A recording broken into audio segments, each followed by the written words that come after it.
কয়েক রাত ঘুম নেই সায়ন্তিকার চোখে। কিন্তু কে কাড়ল সায়ন্তিকার ঘুম? কোনো মনের মানুষ? না, সেটা ভাবলে ভীষণ ভুল করবেন।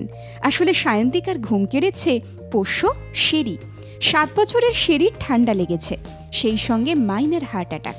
অবস্থা এমনই হয়েছিল যে ভেটেরিনারি হসপিটালেও নিয়ে যেতে হয়। চিন্তায় রাতের ঘুম উড়েছে টলিউড অভিনেত্রীর।